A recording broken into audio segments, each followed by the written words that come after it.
And away we go. Welcome back, everybody. Waffleboard breaks. How you doing? How you doing? Said we're watching a little bit of the settling down of the offer sheets. All the offer sheets were matched. So it's back to square one for the Flyers, looking to find a 1C. Of course, now the uh, the the gymnastics of the cap will have to be performed by Pat Verbeek out there in Anaheim. I know he's got Cutter Gauthier, the former Flyer, up for extension. He'll be up very soon. Beckett Senekes on his rookie deal still, so that'll affect that within a couple of years. But that's the NHL world we live in. The cap, of course, these GMs have to be pretty on their toes and pretty good at the financial gymnastics of navigating the cap to build a winner. Obviously, we've seen teams do it well recently. We've seen teams not do it well, and that's pretty much how it is. Obviously, in Vancouver, they had their franchise 1C who put up a fantastic season, over 100 points, and his last two seasons didn't combine that. So whether they want to get out from that contract or if Elias Pettersson is going to right the ship, we'll find out what they're doing in Vancouver because they're clearly in rebuild mode. Having changed GMs, and obviously Malhotra drafted his son, and they have a couple decent pieces, but they have some players in their late 20s into their 30s that probably should get moved. They'll probably move the goalie at some point in time because it's not worth having a goalie making $8.5 million if your team is destined for the basement. We'll probably see players like Brock Besser moved. Obviously they've been drafting high recently, so Vancouver has to figure out what they're doing if they're going to move on from Pettersson and Besser. And it's a tough deal. Like I said, they're everybody knows the cap situation. And when you commit that kind of money to a player long term, it can affect you for many years, and that's what kind of Vancouver's facing right now. They're in the middle of a rebuild, and they have a player making $11 million. So it's probably in their best interest, if they're not going to commit to him to be on the team for long term, to move on from him. So teams are kind of lining up. It's tough because you're not going to jump in with both feet with a player that's been pretty abysmal the last 2 years. He had a 100-point season, so he's got talent. So it wasn't a fluke. He had up to that point, he had, I think 3 30-goal seasons. And then obviously the 100-point season mixed in there. And then the last 2 seasons have been bad, but the team has been bad. So maybe it's not just him. But like I said, you have to take a good, hard look into who the player is, decide if he's somebody you want to commit your franchise to. Obviously, they have to figure out if they're going to eat some salary or if they just want to move on. But it's a tough deal. Obviously, you're going to see the same situation. Chicago with the committed, $12.5 million to a player in Bowen Byram who's never been a number one. Of course, McCarr is going to get more than that next year when he signs his extension. But as of right now, Bowen Byram is the highest paid defenseman in the league. Leo Carlson is the highest paid player by average year, just passing Kirill Kaprizov, who, if Kirill Kaprizov is a great player, the Siberian sniper Kirill himself, he's a 100-point player right now. Can he go above and beyond that? That's kind of what his contract is asking for. He had a great year, but although that's what they're paying him to be the highest paid player in the league. Then you have players that take a little less to let the teams build. Of course, players even like McDavid, Draisaitl, McKinnon, Stamkos did it for years with Tampa. Kucherov is in the same situation now. So it's, your players have to do, what's best for themselves and their families, and of course the union. And then of course, they're gonna dictate. They're gonna make sure that those players get paid what they're supposed to get paid. That way, the players behind them coming along are going to be paid the same way. So it's it's a long drawn out process, but if you in the cap world, you kind of gotta cut corners where you can. Obviously, The long-term IR has been closed up mostly, but teams are still using it to their advantage, especially with the cap situation. Players that are on long-term IR get traded all the time. Like I said, Carey Price, I think, is technically an Anaheim Duck still. These players get traded, their contracts get traded. And obviously, I don't know if Phaneuf might still be on the team. I don't know. Some of these long-term contracts that don't end for many years get traded because they're an asset. You're not a playable asset, but you're a financial asset. And good GMs work that into their system. They make a trade. Give up picks. We've seen it in the last couple of years with the expansion that players got traded and to prevent the team from taking an exposed player. Sometimes it works out, sometimes it doesn't. Vegas stocked their team really well, and now has been to 3 finals in 9-10 years, partially building with players they were traded that in place of taking other players. So, that's how, Leo Carlson ended up. Not Leo Carlson, they're Carlson, William Carlson. Wow, Bill, that's how Marcia Show ended up there. He was bouncing around a little bit. He used to be a Tampa Bay Lightning player many moons ago. But those teams, smart GMs, a little luck has got to be involved. Players got to play above and beyond they were playing before you got them, and that's essential. And you see players get paid at their peak and then never have the same kind of statistics again. But like I said, it's you got to commit to a player that's going to fit in with your room. Carolina kind of did that this year after having fallen short over the last half decade. They kind of brought in players that they thought were the final pieces, and it's tough to argue with the results. They won the cup, bringing in guys like Nikolai Ehlers. Like I said, bringing guys, those are guys that put you over the edge. You can build from within. You can have a lot of talent, drafting well, but at the same time, you still got to be able to make the right moves, free agents or trades, and bring in the right pieces. And in the cap world, it becomes even more difficult because when you bring in a player from someplace else, they're usually paying, top market value. Nikolai Ehlers wasn't cheap. But he definitely gave Carolina kind of what they needed. Might have been their missing pieces. Of course, they didn't overspend on their goalie. They had Kochetkov and Anderson, and of course Busey. Right out of the box was hot this year, and they went back to him in the final and they ended up winning. So that doesn't make their goaltending better than Vegas's. Vegas had Eden Hill was there from their last cup run. Obviously Carter Hart was somebody that they believed in, and he played great for in the regular season. Into the playoffs, he was pretty much unstoppable. Took out some big series on the way to the cup. So it's like I said, it's every year is a fresh slate, but you have to deal with the cards you're dealt because, like I said, some teams are kind of in cap hell almost. It's tough when you know what your pieces that you're missing, and you can't go out and get it, go to the cap, or because they're not available. Like teams have been pretty smart locking up guys a year before. Even RFA, because they're just basically, let's lock this guy up. Let's not let it get dirty. Of course, Anaheim has always kind of played, tough like that. And this year they lost some pieces that they thought they'd be there for the next half decade or so. And, they got offer sheeted, and it hurt them. Like obviously, that makes them, their whole team building game plans have to be changed up. Obviously, they went out and signed Minyakov, before that could get out of hand. And having lost guys that could have been valuable contributors, but at the same time, obviously Zegers is gone from there. He was drafted to be part of their future. Now he's in Philly. Trouba's now gone. Obviously, he's a veteran presence on the blue line. When you lose those guys, those spots aren't easy to fill. You might think they are. You think they're interchangeable, but there's nothing that's interchangeable at the NHL level. All of it involves, some manner of chemistry.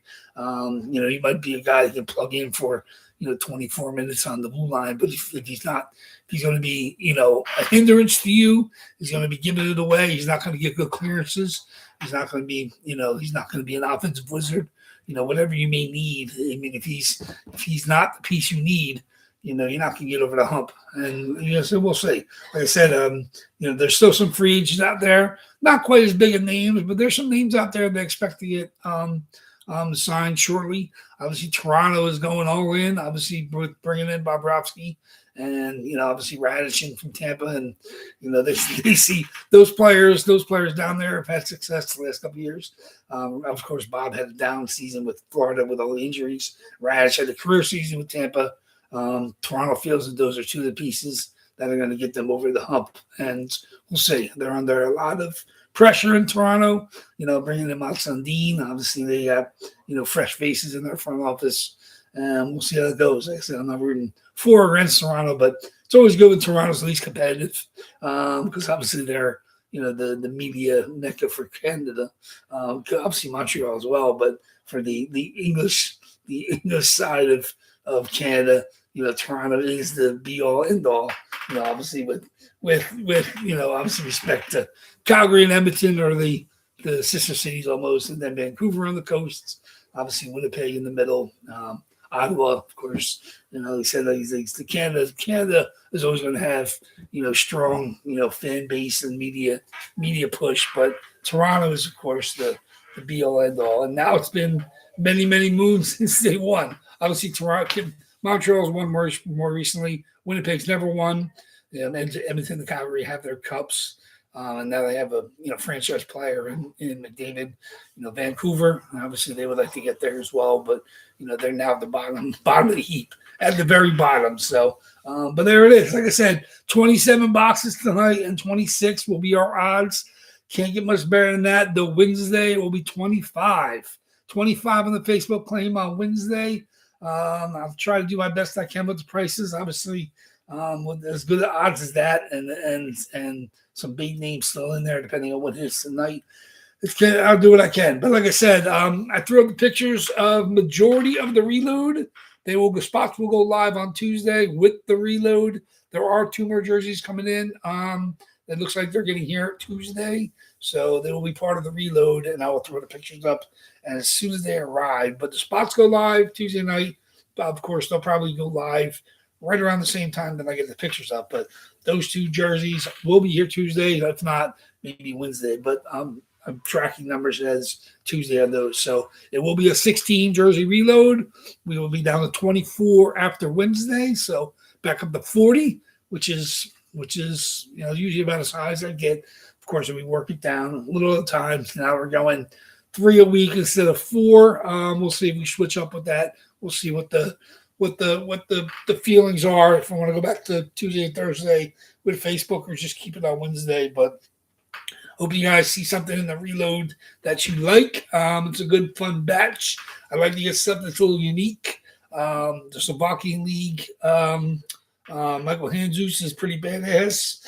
I would have kept that for myself, but I decided to not go for any of the Euro League jerseys. Of course, I've put a couple in the boxes already. I did keep a Slovak national team jersey from Handzus, so I do have one of those in my PC. But yeah, there's some good stuff in there. Obviously, that Triple Crown line, which is LA Kings, which is a custom.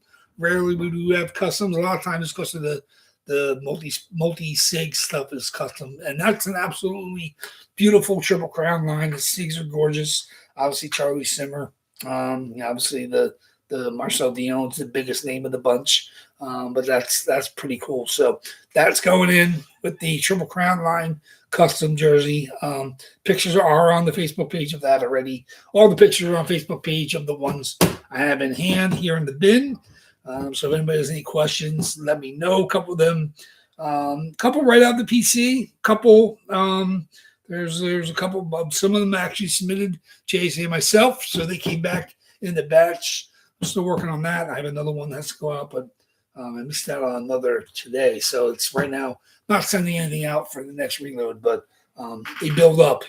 Over time, I'm able to snag stuff that needs COAs and able to ship them out together. But right now, we're doing pretty good. Like I said, we're going to go at 16 in the reload, get us back up to 40. 2 boxes tonight. we had a pretty good crowd. Obviously, not tons of sales on eBay. You guys did a good job grabbing the unsolds. I appreciate that. I think we had 12 or 13 people total, 4, 6, 7, 10, I think 13. JG going for the closer mojo. Grabbed our final 3 spots. We know closer mojo exists, of course. We'll see if that carries over to his eBay spots as well, which it does. So if you go to eBay spots and you grab closer stuff, you know Closer Mojo extends to your eBay spots as well. Same thing on the Facebook claims. Like I said, pretty good crowd. We got Greg K in, some unsold, Nick F, Mike H, Brett G, and JG, father son, both have eBay spots and I think unsolds. Thomas M, hope you're feeling a little better today. I'm not sure where you are at the moment. Who else we got? CK, Daryl L, on the road. Grab the spot. Well, enjoy your vacation. I think you're in Chicago. I don't know if you're still in the city, but you grab the spot of the unsolds. Good luck to you. Larry V grabbed the spot on eBay. Hopefully, Larry, you checked out that nice Sergey Sampson of Boston. That's a pretty badass jersey. So check that out on the pictures on Facebook. Steve S, welcome back, Steve S. He's been Schaefer Mania out in Long Island, and then of course he grabbed that gorgeous Brian Pulak Adidas Ultimate tonight, and then of course Dale C grabbed a couple. Just one spot for him. So that's it. I think 13 or 14 of you guys. Pretty good crowd. I don't think anybody newbies. Everybody's hit before.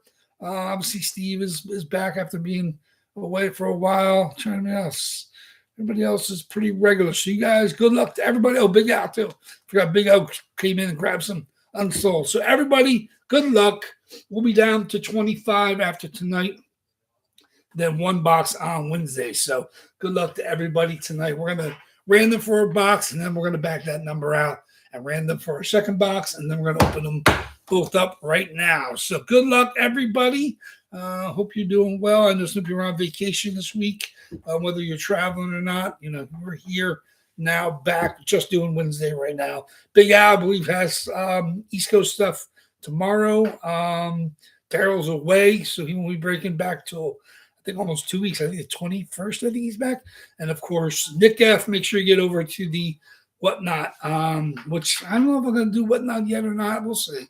Like I said, I'm still married to the Facebook and eBay stuff after many, many years. I do some Whatnot as well, but not jerseys yet. So right now, Nick's over there with the running the show out in Whatnot land. So get over there Tuesday and Thursdays. He's got some good jerseys to take a run at. So check them out as well if you're into Whatnot. Whether you're new to it, it's definitely worth stopping by and checking the breakout. So check that out. So all the jerseys are here on the table. We got 9 boxes on the left. That's our oldest stuff.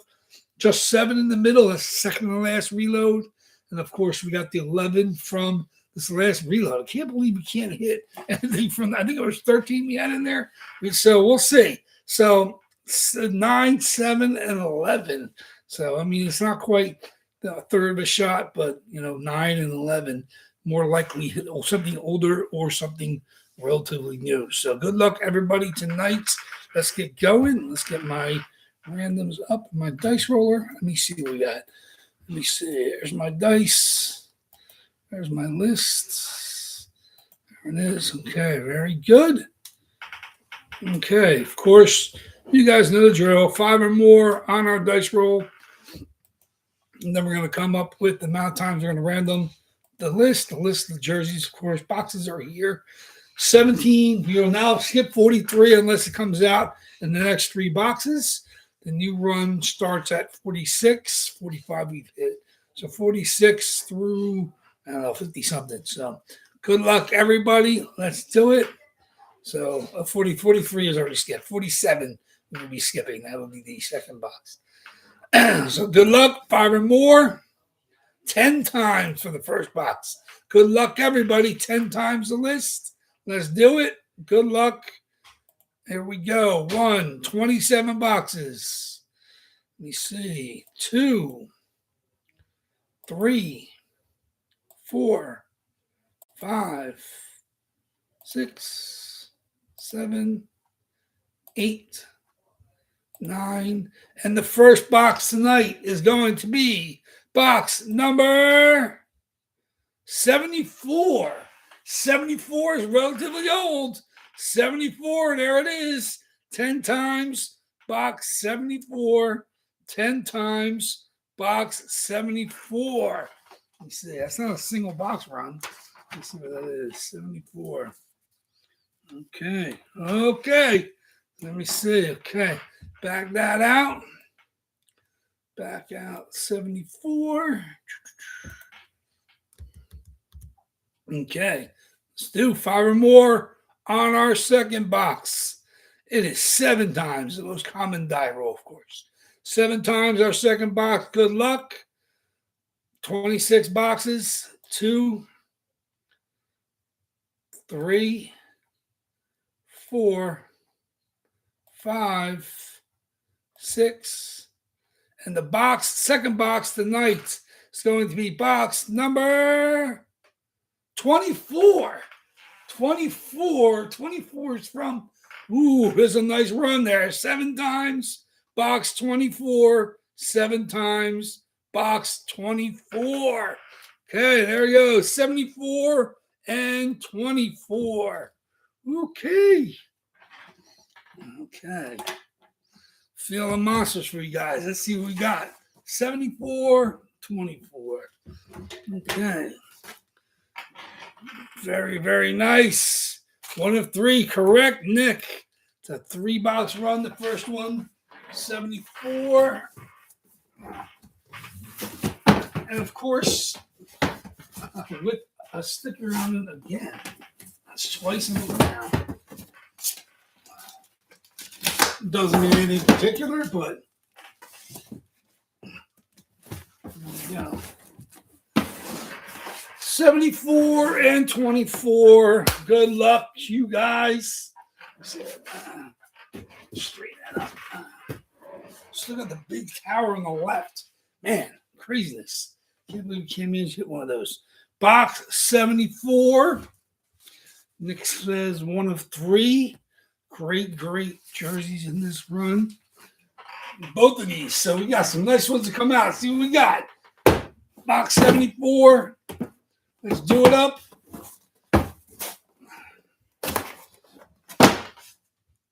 Box 74. Good luck, everybody. See what my leaders are here. Oh, Nick is feeling live in this box. Let's see what we got. Box 74. Oh, and Nick. Congratulations, Nick. Kari Lehtinen with the Reebok on the Dallas Star. I love this jersey so much. I'm so glad finally came out. Kari Lehtinen on the Reebok. Look at the SIG. Silver SIG. Absolutely gorgeous. There it is. JSA, I submitted this one myself. Absolutely gorgeous Reebok white Dallas Star. Obviously, he was a second overall pick of the Atlanta Thrashers many, many moons ago. There's the JSA COA. There it is. Absolutely gorgeous. There it is. Unbelievable. Gorgeous silver ink SIG on the white Dallas Star. Don't see a ton of them. Dallas Star with the 32. There it is. Just the rep. No fight strap on the Reebok reps, but absolutely gorgeous. Reebok sticks logo on the sleeves. Like I said, sometimes you get the Reebok name written on their jerseys, depending on what team I think probably did it. Because actually, I've seen both on some teams, especially Pittsburgh and stuff. There we go. Gorgeous Dallas Star with the star pointing to Dallas on the sleeves. Absolutely, I love that one. It's such a pretty Kari Lehtinen.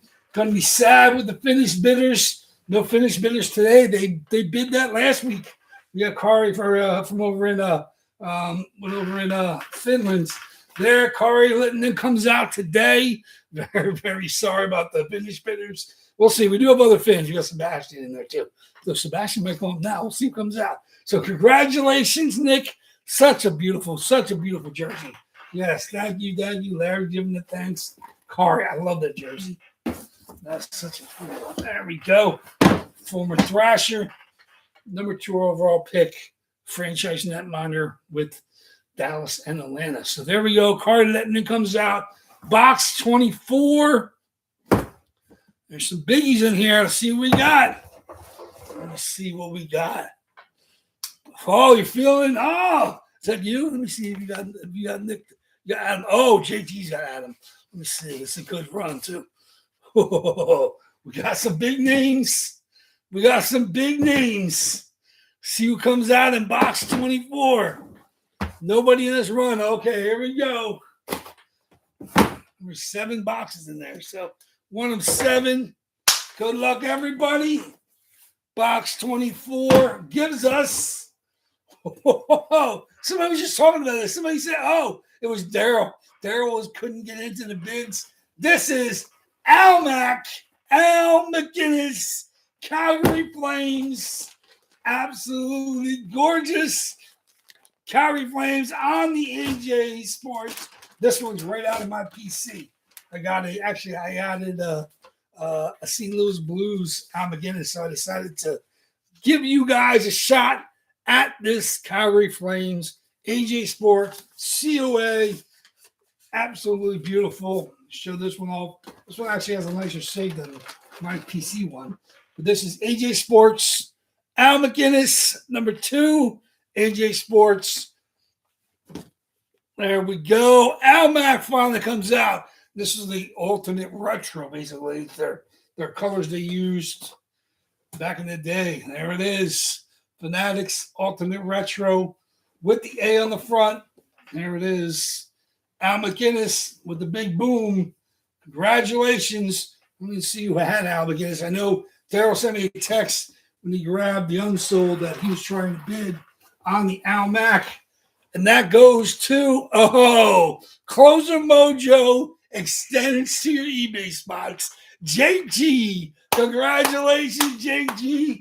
Grab the Closer Mojo, extends to your eBay spots, just like it extends to your earlier Facebook claim. So there it is. Not, like I said, technically not a closer spot, but he did have closer spot and he had eBay spots. So there we go. Congratulations, JG, knocking it out of the park with Al Mac.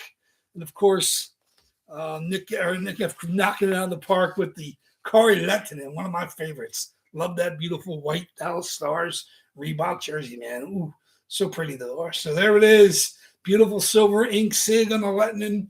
Gorgeous big blue ink sig on the Al McGinnis. Congratulations, both you guys. Beat the odds. 27, 26 boxes down to 25 for Wednesday. Like I said, I'll get the spot price preview up as soon as I can. Of course, I got to enter in all these spots for next Sunday with the reload jerseys. I know for sure the other 2 will be here either Tuesday or Wednesday, and I'll get the pictures up. But all the spots will go live, all 41 technically, because obviously whatever hits Wednesday, we'll take it out of there. But 40 boxes on Sunday and 39. That'll be the first 2 we do. But congratulations. Very, very nice. JG swooping in, grabbing that eBay spot on the McGinnis. Nick F grabbing the Kari Lehtinen on the unsolds. Real nice hits. Thank you, everybody. Thank you. So just one. We're in the one zone right now. So Wednesday night, I hope to see you guys back here. I know we got a couple people that don't do eBay, so they'll be back hopefully on Facebook on Wednesday. Grab your spots. I don't want you to miss out with 1 in 25 box odds, which is not going to find it anywhere on the planet at this point in time. So good luck, everybody, on Wednesday. I'll see you guys 8 p.m. Eastern time for the claim. And make sure you keep an eye out for Tuesday night when the spots go live on eBay for the new stuff. So thank you, everybody. I'll box them up. Everything that was hit before today has been boxed and shipped out. Honestly, I have other arrangements with you guys, but these will just get ready to ship out probably next weekend. So we'll see what comes out Wednesday. See if you guys hit a twofer. I don't know if Jake will be in or Nick will be in on Wednesday, but good luck to everybody. Wednesday, 1 in 25 box odds. Ooh, so much fun. It's exciting. Like I said, I love opening the box when it's that crazy odds. Of course, we'll be back up to 40 for Sunday night. But thank you, everybody. Congratulations again to Nick and Jake. Two beautiful hits. Finally gone from the boxes. Like I said, too older, not real old, but relatively the Mac. Even McGinnis has been in there since the second to last reload. Of course, Letton's been in there a little bit. So just two left in that run. We're getting down to some singles. We got two singles. We got two doubles. No, three doubles and two singles left in our old stuff. So we'll see what comes out. See if something old comes out Wednesday. We're finally one of the most recent boxes. So thank you, everybody, for that. Thank you, everybody, for being involved with eBay and the unsolds. And I will see you guys back here Wednesday nights. Waffleboard Breaks is out. Take care, guys.